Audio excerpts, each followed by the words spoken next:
On veut faire le pari que la rencontre, elle est belle quand elle est vraie et spontanée et pas en fonction de son âge, de son milieu social, de sa culture.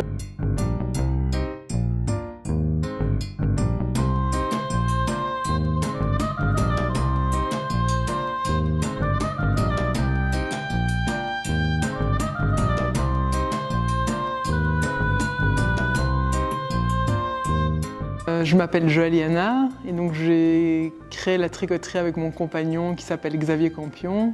Et aujourd'hui, ça fait exactement 10 ans qu'on a ouvert la tricoterie.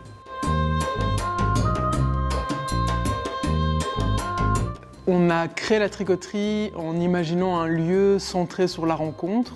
Et donc on a voulu réaliser un rêve qui en fait a plus de 20 ans pour nous, d'avoir un lieu qui permet à des gens de faire des choses ensemble, des choses toutes simples comme des ateliers d'écriture, un cours de peinture, manger un couscous, chanter, danser, voilà.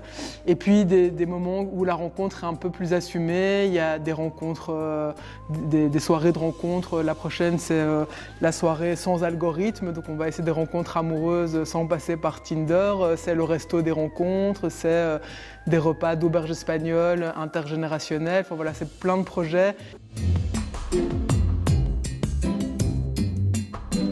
On a une grande saison socioculturelle qui a lieu les dimanches, lundis et vendredis. Dans cette saison, il y a des spectacles, des concerts et plein d'ateliers. Il y a aussi des marchés des créateurs, des marchés des illustrateurs.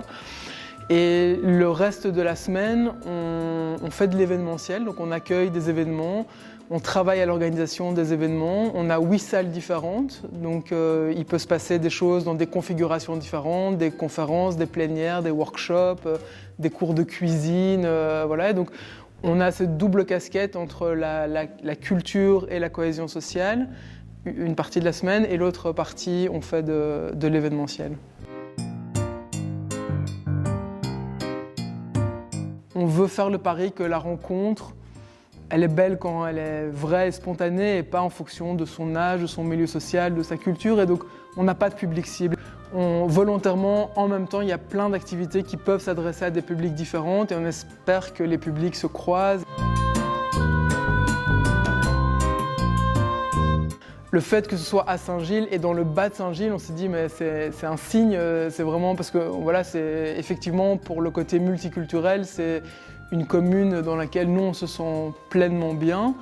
Et le fait qu'on soit dans un quartier plus fragilisé avait aussi du sens parce que ça nous demande justement de nous ouvrir et de nous inventer différemment en prenant en compte ce qui se passe autour de nous. Et on habite aussi ici à la tricoterie, donc on n'est pas seulement responsable d'un projet, on est aussi des habitants comme tout le monde et donc on crée aussi du lien avec les voisins.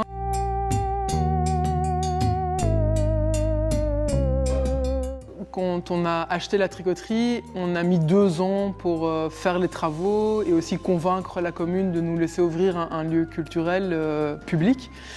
Et donc pendant 2 ans, pendant presque tous les week-ends, on faisait des journées qu'on appelait citoyennes en demandant à nos amis et puis à des amis d'amis de venir nous aider à casser des murs. On a senti en tout cas que cette volonté d'ouvrir un lieu qui met en commun des gens a touché en fait beaucoup de personnes et qui se sont vraiment investis. Le mur qu'on voit là, c'est ce qu'on a appelé le mur des tricoteurs pour remercier donc tous ces gens-là sont des gens qui bénévolement sont venus nous aider à construire le lieu, quoi. L'aventure, elle est hyper collective parce que dans l'équipe interne, on est 44 personnes. Il y a presque 60 étudiants, donc ça c'est toutes les forces vives. On est tous tirés, je pense, humainement vers le haut parce qu'on retrouve du sens dans notre métier tous ensemble. Et d'autre part, la tricoterie, c'est une coopérative. Et donc dans la coopérative, il y a 322 personnes qui sont devenues coopérateurs. Donc le projet, même si c'était notre rêve, aujourd'hui, il est colorié de bien plus belle façon parce qu'il y a toutes ces énergies qui sont ici, quoi, avec nous.